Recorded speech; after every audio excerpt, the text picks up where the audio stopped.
বন্ধুরা, এগুলো হচ্ছে কালো জিরা। বাচ্চাদের কালো জিরা খাওয়াচ্ছেন, কিন্তু সঠিক পদ্ধতিতে খাওয়াচ্ছেন কি? যদি বাচ্চাদের সঠিক পদ্ধতিতে কালো জিরা না খাওয়ান, তাহলে কিন্তু লাভের চেয়ে ক্ষতি বেশি হবে। অনেকেই বলে থাকেন এই কালো জিরা যদি আমরা ছোট বড় সকলেই খাই, তাহলে 70-এরও বেশি রোগ থেকে মুক্তি পেতে পারি। কালো জিরা আমাদের রোগ প্রতিরোধ ক্ষমতা বাড়ায়।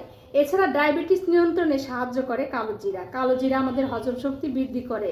কালো জিরা আমাদের হৃদরোগের ঝুঁকি কমায়। এছাড়া কালো জিরা আমাদের ঠান্ডাজনিত এবং শ্বাসকষ্টজনিত সমস্যা থেকে দূরে রাখে। ত্বক এবং চুলের যত্ন নেয় এই কালো জিরা। বন্ধুরা, বড়দের মতো বাচ্চারাও যদি কালো জিরা খায়, তাহলে বাচ্চাদের যে ঠান্ডা জনিত সমস্যা বা শ্বাসকষ্টজনিত সমস্যা যে থাকে, সেটা কিন্তু কমে যাবে। এছাড়াও বাচ্চাদের অনেক সময় বিভিন্ন খাবার খেলে কোষ্ঠকাঠিন্য হয়, পেটে বিভিন্ন ধরনের সমস্যা হয়, গ্যাস হয়, সেটা দূর করে এই কালো জিরা বাচ্চাদের ক্ষুধা বাড়াতে কিন্তু সাহায্য করবে। এছাড়া বাচ্চাদের ত্বক এবং চুলের যত্ন নিতে কালো জিরা সাহায্য করে। এছাড়াও বন্ধুরা, বাচ্চাদের রোগ প্রতিরোধ ক্ষমতা বেড়ে যাবে, হজম শক্তি বৃদ্ধি পাবে যদি বাচ্চারা এই কালো জিরা নিয়মিত খায়। কিন্তু বাচ্চাদের আমরা প্রতিদিন 1 চিমটির বেশি কিন্তু কালো জিরা খাওয়াতে পারবো না।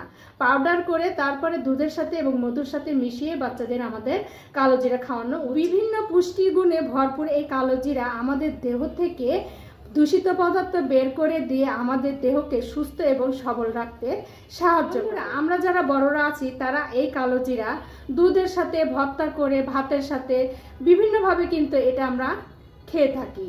কিন্তু আমাদের যে বাচ্চারা আছে, তাদের কিন্তু আমরা এই কালো জিরা এইভাবে খাওয়াতে পারবো না।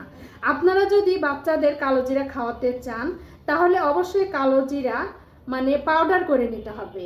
পাউডার করা হয়ে গেলে এই কালো জিরা 1 চিমটি পরিমাণে কালো জিরা মধুর সাথে অথবা দুধের সাথে মিলিয়ে বাচ্চাদের খাওয়াতে পারেন দিনে 1 বার। এর বেশি কিন্তু খাওয়ানো যাবে না। এর বেশি পরিমাণে যদি কালো জিরা বাচ্চাদের খাওয়াতে চান, তাহলে অবশ্যই একজন বিশেষজ্ঞ ডাক্তারের পরামর্শ নিয়ে খাওয়ানো শুরু করতে হবে। বাচ্চারা যদি কালো জিরা না খেতে চায়, তাহলে এই কালো জিরা সরিষার তেলের সাথে গরম করে সেই তেলটা যদি বাচ্চাদের শরীরে মালিশ করা হয়, তাহলে সমান পরিমাণে উপকার কিন্তু পাওয়া যেতে পারে। অনেক বাচ্চা আছে সারা বছর শ্বাসকষ্টজনিত এবং ঠান্ডাজনিত সমস্যায় ভুগে থাকে।